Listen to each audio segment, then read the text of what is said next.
పన్నులు కట్టడం కోసం. ఫణిమోహన్ గారు, could you please add something? Sir మీకు తంబునేల్ ఇస్తాను సార్ నేను. రాబోయేది ప్రళయం, ప్రళయానికి కారణం ఏఐ. సో ఇప్పుడు కంప్యూటర్స్ వచ్చినప్పుడు అనుకున్నారు సార్ కమ్యూనిస్టులు, మీరు పెద్దలు, మీకు బాగా ఐడియా ఉంటుంది, అయిపోయినాయి మన ఉద్యోగాలు మొత్తం పోయినాయి, కథ ఇక కంప్యూటర్ చేసుకోబోతుంది అని చెప్పి. తర్వాత ఇంటర్నెట్ వచ్చినప్పుడు కూడా ఆ చర్చ బాగా జరిగింది. తర్వాత ఆటోమేషన్ వచ్చినప్పుడు, క్లౌడ్ కంప్యూటింగ్ వచ్చినప్పుడు. బట్ ఎందుకో సార్ ఏఐ అనేది ఎక్సెప్షనల్ అనిపిస్తుందండి. సో నేను దీన్ని ఎట్లా పోలుస్తానంటే, ఒక మందు వేసుకుంటున్నాం బాగా జ్వరం వచ్చిందని చెప్పి, బట్ ఆ మందు వేసుకుంటే కిడ్నీలు పోతాయి అనుకోండి.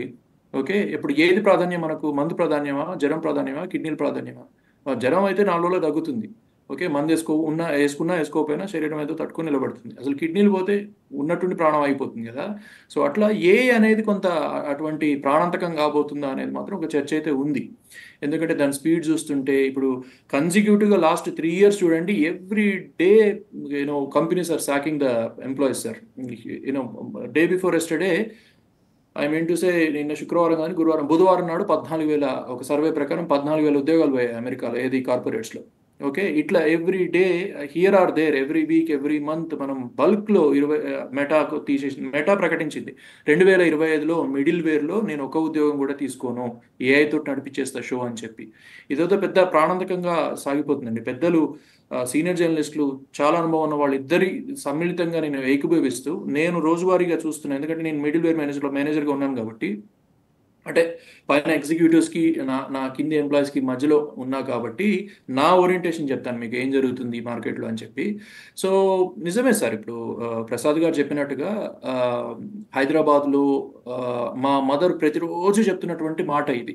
ఓ పక్క లేనోళ్ళు లేక చస్తుంటే, ఇంకో పక్క అసలు ఈ ఎయిర్పోర్ట్లకి క్రీసిపోవటం ఏంది, విమానాలకి క్రీసిపోవటం ఏంది, జాకెట్ 2,000 పెట్టి కుట్టించుకోవటం ఏంది, కోటు 10,000 పెట్టి కొనుక్కోవటం ఏంది, మా కాలంలో మేమన్నా ఎరగని రా ఇవన్నీ, ఇంత అన్యాయమారా, 600 తెచ్చిస్తే మీ నాన్న నాకు అసలు ఏం చేసుకోవాలో తెలియకపోయేది, సంతోషమైన నిద్ర పట్టకపోయేది రాత్రిపూట అని చెప్పి ప్రతిరోజు మా అమ్మ, ప్రతి ఒక్కళ్ళు సరే ఎవరి మేధో స్థాయిలో వాళ్ళు విశ్లేషిస్తూ ఉంటారు ప్రస్తుతం. ఎందుకంటే చాలా వేగంగా మారుతున్నటువంటి ప్రపంచీకరణలో ఉంటున్నాం కాబట్టి అందరికీ ప్రతిరోజు ప్రతి గంట కొత్తగానే ఉంది ఇది.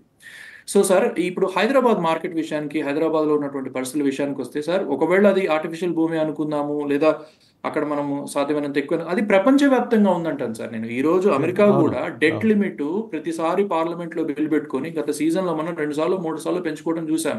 అది కూడా బల్పేం కాదు అది. సో ప్రపంచవ్యాప్తంగా చాలా ముందుకు వెళ్ళిపోయాం సార్. దానికి కొన్ని న్యాచురల్ ఫినామినాస్ కూడా ఉన్నాయన్నమాట. కరోనా టైంలో మనం ఏం చేయలేకపోయామండి. ప్రపంచము మనుషుల్ని బతికించుకోవాలి, సో వ్యవస్థల్ని నిలబెట్టుకోవాలి, సప్లై చైన్ని పునరుద్ధరించుకోవాలి దీనిలో భాగంగా.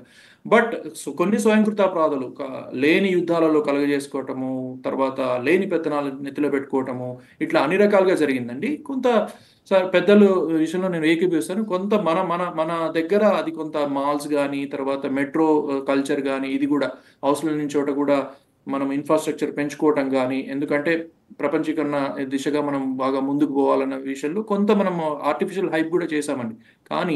కానీ ఇదే హైదరాబాద్లో ట్రంప్ ఈరోజు బిల్డింగ్స్ కడుతున్నాడు సార్. ఇదే పూణేలో ట్రంప్ టవర్స్ కడుతున్నాడు. ఇదే హైదరాబాద్లో ట్రంప్ టవర్స్. ఒకవేళ వీళ్ళ వ్యూహంలో మనం బలైతున్నాం అనుకుంటే, సో వాళ్ళైతే ఇక్కడ ఇవన్నీ సరే, ఎలాన్ మస్క్ టెస్లాని తీసుకొస్తున్నాడా ఇండియాకి చెప్పండి sir.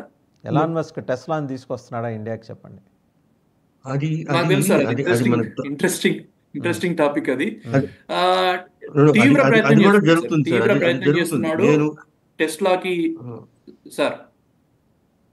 It's going to happen sir. as a business person, as a journalist to business person గా అంటే ఆల్రెడీ ప్రసాద్ గారు ఇక్కడైతే ఆ వాతావరణం వచ్చేసింది.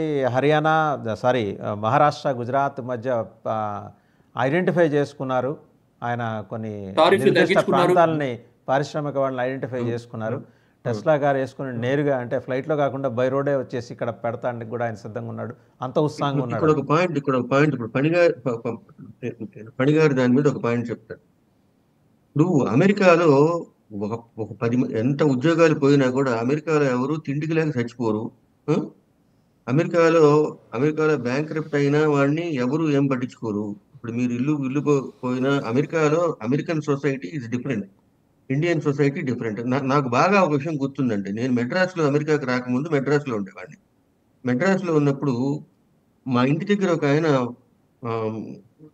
సూసైడ్ చేసుకుని చనిపోయాడు. ఆయన ఎందుకంటే ఇట్లా ఏదో అప్పులు అయ్యి అమెరికా వెళ్దామని, అమెరికా వెళ్ళాల్సింది అమెరికా వెళ్ళలేకపోయాడు. అప్పటికే చేసిన అప్పుల మూలంగా ఆయన ఆత్మహత్య చేసుకొని చచ్చిపోయాడు. ఇండియాలో ఇండియాలో మనకి అంటే ఇప్పుడు మనం ఏదో డెవలప్ అయ్యాం అనుకుంటున్నాం కానీ ఎకానమీ కనుక ఇలా ఇలా ఇట్లా మాస్ ఉద్యోగాలు పోయి ఇలాంటి సిచ్యువేషన్ వస్తే మన ఇండియాలో సొసైటీ చాలా మంది దాన్ని తట్టుకోలేరు. చాలా మంది దాన్ని తట్టుకోలేరు. అమెరికన్ సొసైటీ అలా ఉండదు. అమెరికాలో మనుషులు ఇండివిజువల్ గా ఉంటారు. ఇండివిజువల్ గా అంటే మొగుడు పెళ్ళాల మధ్య కూడా సంబంధం ఇక్కడ ఎవరికాళ్ళు